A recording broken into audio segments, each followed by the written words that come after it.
Oi, tudo bem? Eu me chamo Lucas Vicente, eu sou arquiteto e urbanista, mestrando em arquitetura e urbanismo atualmente no terceiro semestre do curso de pós-graduação pelo Centro Universitário de Várzea Grande. É um prazer estar participando do segundo Simpósio Brasileiro de Território, Cidades e Arquitetura, e o artigo que eu submeti ao evento e que eu vou apresentar aqui por este vídeo tem por título a avaliação do sistema de saneamento básico de cidades da Amazônia Legal. O artigo teve então por objetivo avaliar o sistema de saneamento básico de 4 cidades em específico da região norte e médio norte do estado de Mato Grosso, que são Lucas do Rio Verde, Nova Mutum, Sorriso e Sinop. Essas 4 cidades, que são basicamente a área de estudo desse artigo, são cidades muito parecidas, apesar de cidades com idades e com populações, com índices demográficos diferentes. São cidades muito parecidas porque elas tiveram o processo de colonização iniciado de forma muito parecida. Então, todas essas 4 cidades elas surgem ali por volta da década de 70, da década de 80, quando o governo militar brasileiro, no período de 64, começou a incentivar e influenciar a colonização da região centro-oeste do Brasil, principalmente nessa zona de Amazônia Legal, então a região norte de Mato Grosso, principalmente. E desse processo de colonização surge a BR-163, que é atualmente ainda um dos principais corredores de escoamento da produção agrícola do estado, entre a região norte e a região litorânea do país. Então, a gente tem essas 4 cidades se desenvolvendo em torno da BR-163, que cumpre função de um corredor na organização do estado de Mato Grosso. Essas 4 cidades elas têm populações diferentes, então a gente tem Nova Mutum atualmente com cerca de 55 mil habitantes, é a menor das 4, e Sinop, a maior das 4, com populações que ultrapassam os 150 mil habitantes. Então são cidades de certo modo díspares, mas ao mesmo tempo muito parecidas pela forma da economia, a organização social dessas cidades. Então, a ideia desse artigo aqui foi analisar o sistema de saneamento básico e a política de saneamento básico dessas 4 cidades. E a metodologia utilizada para o estudo é também uma metodologia, de certo modo, muito simples. A gente tem uma pesquisa aplicada de cunho qualitativo, que se utiliza de dados secundários. Então, a gente tem principalmente como dados, como banco de dados dessa pesquisa, os planos municipais de saneamento básico, que são documentos existentes para as 4 cidades em estudo, e a gente tem também os perfis socioeconômicos de cada uma das cidades. Não são todas as 4 cidades que tinham perfil socioeconômico, mas o perfil socioeconômico das cidades que tinham esse documento foi muito importante para o estudo para obter os dados do que realmente existe nessas cidades. O Plano Municipal de Saneamento Básico acabou servindo um pouco como um mostruário do norte, do plano mesmo que essas cidades têm desenhados para si, e os perfis socioeconômicos acabaram mostrando o que realmente existe e o que está sendo feito, o que já tem implementado. E por fim se utilizou as leis de ocupação e parcelamento do solo urbano, que são muito importantes para a gente entender o que essas cidades determinam como importante para as loteadoras, para que as loteadoras possam implantar um loteamento em cada uma dessas cidades. Adentrando já o ponto dos resultados e dos dados obtidos na pesquisa, a gente consegue separar essas 4 cidades em 2 grupos principais de 2 cidades cada. A gente tem, então, Nova Mutum e Lucas do Rio Verde, que são as 2 menores das 4 cidades, que estão mais ao sul em relação a esse corredor das 4 cidades. E principalmente em Lucas do Rio Verde, a gente vai notar uma abrangência muito grande desses sistemas, todos de saneamento básico, que são abastecimento de água potável, coleta e tratamento de esgoto, coleta e destinação de resíduos sólidos, então a coleta de lixo, a coleta seletiva, e o sistema de captação e destinação de águas pluviais.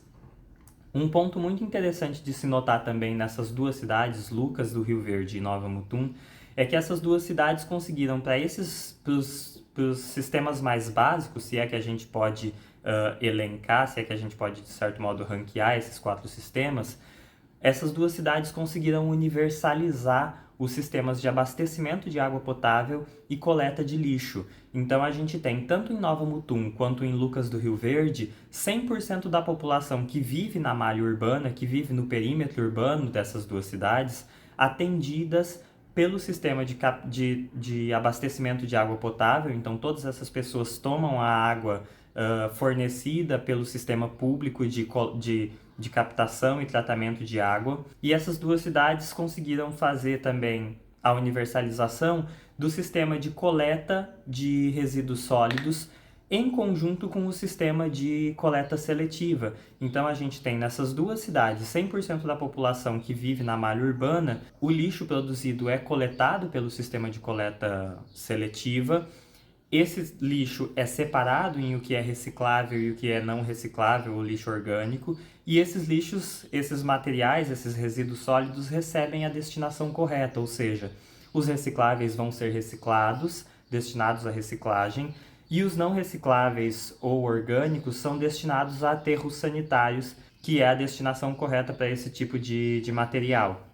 Então essas 2 cidades, nesses 2 quesitos, conseguiram chegar no que é basicamente o objetivo da política de saneamento básico brasileira,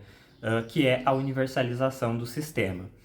Em Lucas do Rio Verde, já passando para outro tema, que seria o de coleta e tratamento de esgoto, Lucas do Rio Verde tem dados também muito positivos, que é de 39% a 40% da população abrangida também, atendida pelo sistema de coleta e tratamento de esgoto. Além desses 40%, a Prefeitura de Lucas do Rio Verde já divulga o plano futuro de ampliação desse sistema para atender até 50% da população que reside em Lucas do Rio Verde, na área urbana, na malha urbana de Lucas do Rio Verde.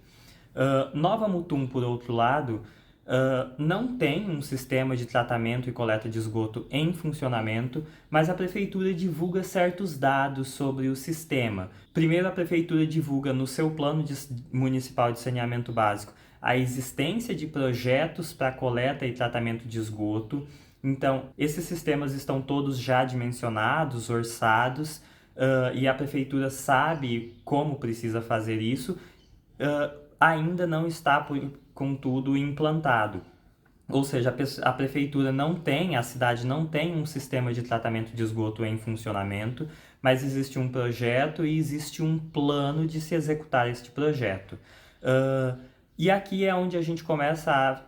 é onde começa a ser interessante a gente analisar as leis de parcelamento do solo urbano, porque tanto em Lucas quanto em Nova Mutum, tanto em Lucas do Rio Verde quanto em Nova Mutum, a gente tem como critério de obrigação das loteadoras a implantação do sistema de coleta de esgoto para que esses loteamentos possam ser implantados nesses 2 municípios. E aí isso é muito interessante porque mesmo que em Nova Mutum, por exemplo, a gente não tenha um sistema de tratamento de esgoto em funcionamento, todos os bairros novos já têm o sistema de coleta, os ramais de coleta instalados, para que quando esse sistema de tratamento vir a existir, a cidade não precise, a prefeitura, o setor público, não precise investir e fazer reforma nesses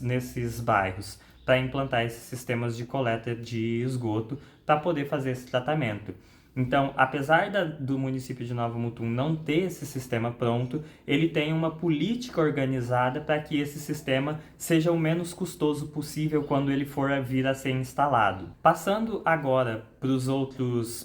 o outro grupo de municípios, que seria Sorriso e Sinop, a gente adentra numa questão de dados realmente dessas cidades, que são, de certo modo, parcos os dados que são divulgados por essas cidades. A gente tem em Sorriso a não existência de um perfil socioeconômico, então a gente não tem com precisão os dados reais sobre o que existe de